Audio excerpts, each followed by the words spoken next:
Hello everyone. Today I am going to discuss a very important topic of digital electronics which is known as K-map. So basically K-map, it is a graphical method which is used to simplify any boolean expression as well as logic function. तो K-map का प्रयोग हम किसी भी boolean expression को या किसी logic function को सिंप्लीफाई करने के लिए करते हैं। तो यहाँ पर हम देख सकते हैं कि के मैप की दो प्रकार की फॉर्म एग्जिस्ट करती हैं। First one SOP which is known as sum of product, second one is known as POS which is known as product of sum. अगर हम लॉजिक फंक्शन की बात करें तो लॉजिक फंक्शन की अगर बात करें तो यहाँ पर हमारे पास या तो दो वेरिएबल का एक लॉजिक फंक्शन एग्जिस्ट कर सकता है, it is known as variable A and B. Similarly यहाँ पर ये एफ ए बी सी हो सकता है, यानी तीन वेरिएबल का या फिर चार वेरिएबल का। तो अगर हमारे पास दो वेरिएबल का कोई लॉजिक फंक्शन आता है तो सिंपली वो इस प्रकार से रिप्रेजेंट किया जाएगा, यानी समेशन यहाँ पे हो जाएगा 0 1 2 3। यहाँ पर 0 से लेकर 3 तक के नंबर एग्जिस्ट करेंगे और उसमें वेरिएबल दो होंगे। अगर तीन वेरिएबल का फंक्शन होगा तो उस क्वेश्चन में 0 से लेकर 7 तक के कोई से भी नंबर हो सकते हैं या सारे नंबर उसमें हो सकते हैं। इसी प्रकार से अगर हम बात करें 4 वेरिएबल की तो हमारे पास ए बी सी डी ये 4 वेरिएबल हैं। और अगर इस टाइप का कोई क्वेश्चन आएगा तो उसमें 0 से लेकर 15 तक के कोई से भी नंबर हो सकते हैं। तो बेसिकली के मैप का यूज हम इस प्रकार के लॉजिक फंक्शन को सॉल्व करने के लिए करते हैं। इट मीन्स सबसे पहले हमारे पास क्वेश्चन आएगा इस प्रकार से, या तो ये दो वेरिएबल का या तीन या चार वेरिएबल का। इस लॉजिक फंक्शन से हम क्या करेंगे, हम सॉल्व करेंगे और इस टाइप के ग्राफिकल मेथड की अप्रोच से हम इसको सॉल्व करेंगे। और इसके बाद हमारे पास एक लॉजिक इक्वेशन आएगी। वो लॉजिक इक्वेशन आने के बाद हम उस लॉजिक इक्वेशन का क्या ड्रॉ करेंगे, हम उसका लॉजिक सर्किट ड्रॉ करेंगे। तो के मैप की हेल्प से हम किसी भी लॉजिक फंक्शन को स्टेप वाइज स्टेप हम क्या सॉल्व कर सकते हैं। सबसे पहले क्वेश्चन आएगा, फिर उसके ग्राफिकल मेथड से लॉजिक इक्वेशन फाइंड आउट करेंगे, फिर जब लॉजिक इक्वेशन आ जाएगी तो हम उसके हेल्प से अपना सर्किट फाइंड आउट कर लेंगे। तो देखते हैं कैसे करेंगे। तो अगर हमारे पास दो वेरिएबल का कोई लॉजिक फंक्शन आता है तो ये स्ट्रेटजी क्या है कि अगर दो वेरिएबल का क्वेश्चन होगा तो उसमें 4 बॉक्स बनेंगे, ठीक है। अगर 3 वेरिएबल का होगा तो 8 बॉक्स बनेंगे, अगर 4 वेरिएबल का होगा तो 16 बॉक्स बनेंगे। क्वेश्चन एकदम ऐसे ही सॉल्व करना है, यानी जितने वेरिएबल होंगे 2 की पावर में वेरिएबल लिख देना है। 2 वेरिएबल होगा तो 2 की पावर 2 यानी 4 बॉक्स, 3 वेरिएबल होगा 2 की पावर 3 यानी 8 बॉक्स, 4 तो 2 की पावर 4 16 बॉक्स। अब देखते हैं कैसे सॉल्व करते हैं इसको। So this is very simple concept, हम इसको ध्यान से देखेंगे कैसे करेंगे। हम दो वेरिएबल का देखेंगे, यहाँ पे दो वेरिएबल हैं तो हमने इसके 4 बॉक्स बना लिए। फिर इसमें एक वेरिएबल ए है तो इधर लिख दिया, बी है तो यहाँ पर लिख दिया, ठीक है। इसको लिखने के बाद सबसे इंपॉर्टेंट चीज होती है कि हमें इसमें बॉक्स डिसाइड करने हैं, क्योंकि देखिए यहाँ पे नंबर कितने एग्जिस्ट करते हैं 0 1 2 3। तो कौन सा बॉक्स किस नंबर को रिप्रेजेंट करता है। तो यहाँ पर देखिए, पहले तो हम यहाँ पर नंबर लिखते हैं, यहाँ पर यहाँ पर यहाँ पर। तो बी है तो बी या तो 0 हो सकता है या तो 1 हो सकता है। तो 0 वाले की जगह हम बी बार लिख देते हैं, या तो बी बार हो सकता है या तो बी हो सकता है।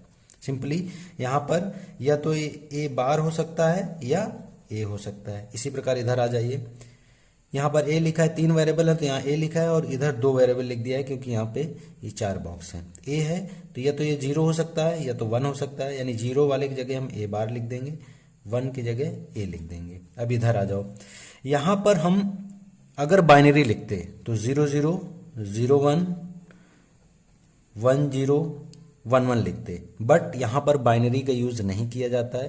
दिस इज वेरी इंपॉर्टेंट कि हम के मैप में ऑलवेज यहाँ पर क्या यूज करते हैं, ग्रे कोड यूज करते हैं। तो 0 1 0 0 0 1, यहाँ पे आता है 1 1, ये ध्यान रखना है, और फिर आता है ये 1 0। ये सिर्फ हम अपने रिमेंबर रखने के लिए रखते हैं कि यहाँ 0 0 आता है, या 0 1 होता है, या 1 1 होता है, और ये लास्ट में 1 0 आता है। ये बाइनरी नहीं लिखे होते हैं, ये क्या होते हैं, ग्रे कोड। और इसी के हिसाब से आप वेरिएबल लिख लेंगे। अगर 0 0 होगा तो क्या लिख लेंगे, बी बार सी बार, क्योंकि दोनों में 0 है इसलिए हमने बी बार सी बार लिखा। 0 1 होगा तो यहाँ पर बी बार सी आ जाएगा, 1 0 तो यहाँ हो जाएगा बी सी बार, सॉरी ये है 1 1 तो यहाँ पे क्या हो जाएगा बी सी। लास्ट में आएगा 1 0, तो अगर यहाँ पे 1 0 आएगा तो बी आ जाएगा और 0 का मतलब सी बार आ जाएगा। इसी प्रकार से इधर रिप्रेजेंट करेंगे 0 0 0 1 1 1 1 0, यहाँ से सिमिलरली 0 0 0 1 1 1 1 0। ये सिर्फ याद करने के लिए हम लोग लिखते हैं, हमें मतलब सिर्फ इस वेरिएबल से है। तो 0 0 का मतलब सी बार डी बार, 0 1 का मतलब सी बार डी सी डी बार। इसी प्रकार से इधर A B bar A bar B A B bar. तो ऐसे हमने यहाँ पर ये रिप्रेजेंट कर दिया। अब क्या करेंगे, हमें बॉक्स डिसाइड करने, बेसिकली हमें बॉक्स डिसाइड करना है और ये स्ट्रक्चर सबके लिए सेम है। अगर 4 वेरिएबल का क्वेश्चन आएगा तो यही बनेगा। अब हमें बॉक्स कैसे डिसाइड होगा, तो ये किसका बॉक्स है, तो मैंने बताया था ये क्या है, 0 है, ये 1 है, ये 0 है, ये 1 है। तो पहले हम हॉरिजॉन्टल आए तो यहाँ से क्या मिलेगा, यहाँ से हमें मिल जाएगा 0। अगर इसमें ऊपर जाएंगे तो क्या मिल जाएगा, यहाँ से भी मिल जाएगा 0। तो ये क्या हो गया 0 0। इसका मतलब 0 0 क्या रिप्रेजेंट कर रहा है 0, तो ये वाला बॉक्स हो गया 0। इसी प्रकार से इसमें जाइए, इसमें जब हम इधर जाएंगे तो 0 मिलेगा, ऊपर जाएंगे तो 1 मिलेगा, तो ये क्या हो जाएगा 0 1। ये क्या रिप्रेजेंट करेगा 1। इस वाले बॉक्स पे आइए, इधर 1 मिलेगा, ऊपर जाएंगे तो 0 मिलेगा, ये क्या रिप्रेजेंट कर रहा है 3। इस वाले बॉक्स पे जाइए, इधर आएंगे तो 1 मिलेगा, ऊपर जाएंगे तो 1 मिलेगा, यानी 1 1। ये क्या रिप्रेजेंट कर रहा है 4। इसका मतलब ये बॉक्स, फर्स्ट बॉक्स रिप्रेजेंट 0, ये वाला बॉक्स रिप्रेजेंट 1, ये वाला बॉक्स रिप्रेजेंट 2 और ये वाला बॉक्स रिप्रेजेंट 3। सिमिलरली अगर इस पे आए तो यहां पर आएंगे तो क्या मिलेगा 0, ऊपर जाएंगे तो क्या मिलेगा 3 0, तो ये हो जाएगा 0।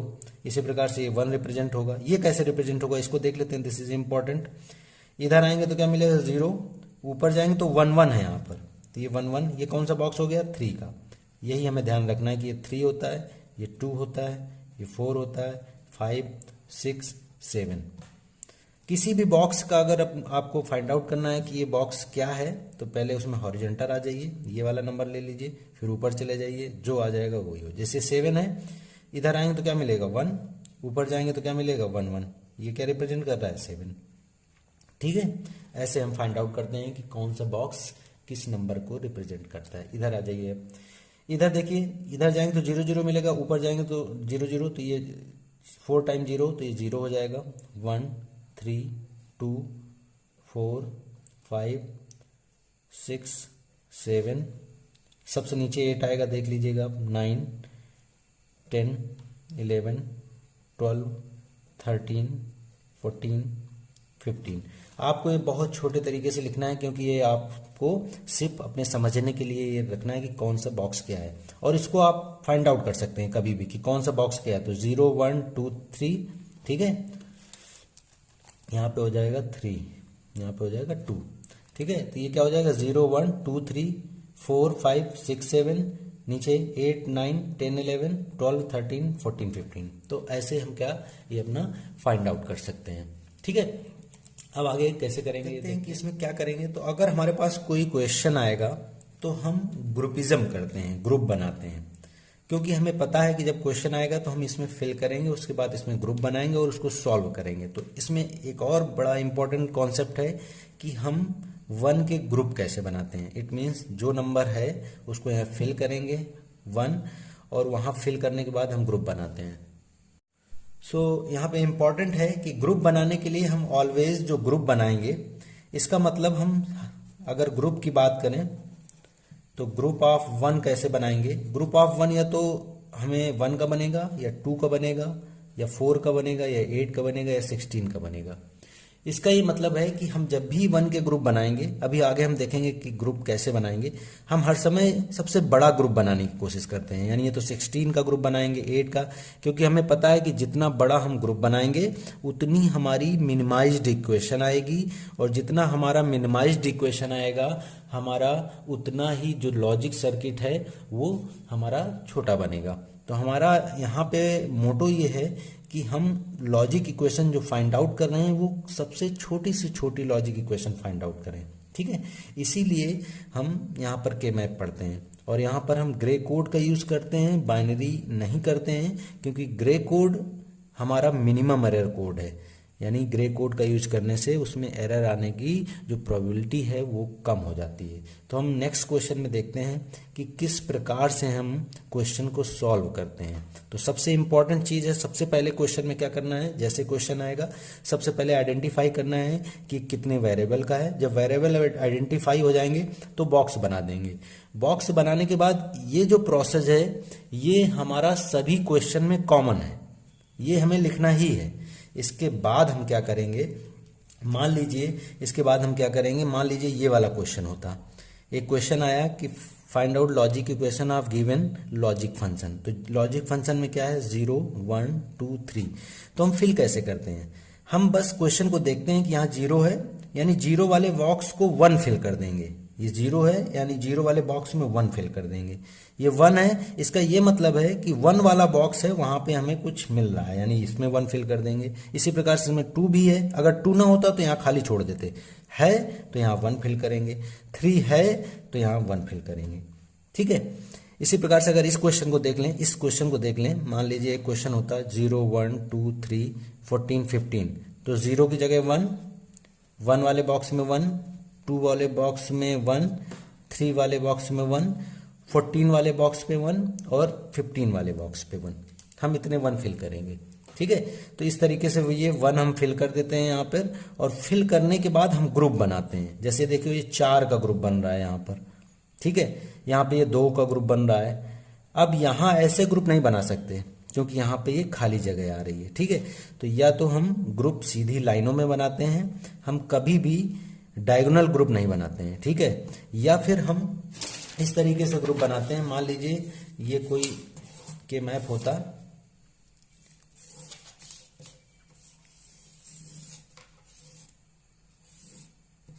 ये अगर 1 यहाँ पे कॉर्नर में है तो हम ये देखते हैं कि जब इस पेज को फोल्ड करेंगे ऐसे ऐसे, तो ये जो सारे 1 है हमारे यहाँ पे होंगे, यानी ये इस तरीके से होंगे। इसका मतलब हम एक कॉर्नर वाले बना सकते हैं फोल्डिंग मेथड से, ऐसे ऐसे, ठीक है। तो ऐसे ग्रुप बन सकते हैं ये 4 के, बट कभी भी डायगोनली